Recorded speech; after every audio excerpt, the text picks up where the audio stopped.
Here we go, it's a flashback episode. Hi guys, hope you're going well. Today I'm recapping episode 3 of Penny Dreadful, The Nightcomers. This was an entirely self-contained flashback episode focusing on the mysterious background of Vanessa Ives, more about who she is and why the Nightcomers, the witches, are after her so desperately. Vanessa is telling the story to Ethan Chandler, a story that she's never told anyone before, about the first witch she ever met, who we later find out her name being Joan Crawford. And Joan is this haggard, cantankerous, nasty old woman living on the fringes of society, completely outcast. The locals know her as the cut wife because she is the only one that the girls of the village can go to when they need abortions. But she's a nasty piece of work. She's lived a very harsh and cruel life, and that's really made her cruel in turn. And her attitude to Vanessa at the beginning is extremely, repellent. She very reluctantly takes her in,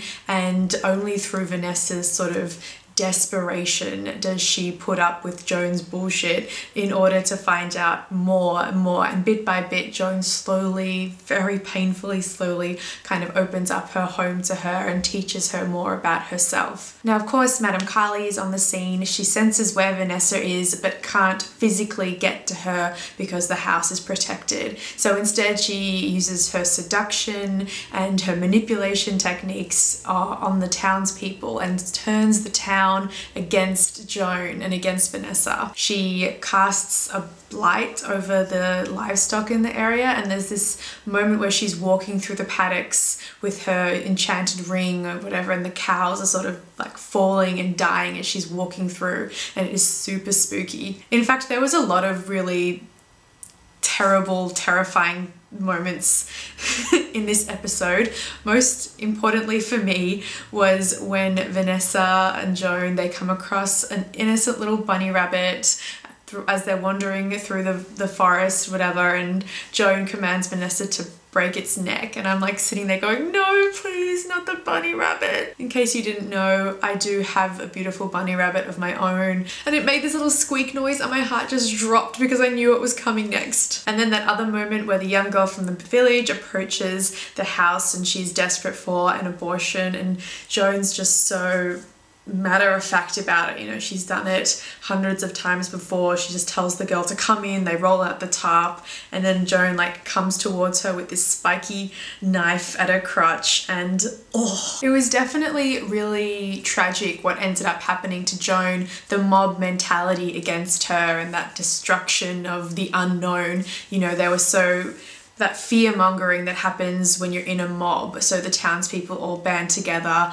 and, they decide to take justice into their own hands and, execute her. And it was really, really traumatic because Joan starts off as this woman that she's haggard old, she's so grouchy and grumpy. I really hated her to begin with. I was just sort of thinking, what is this old woman's problem? She just needs to calm down.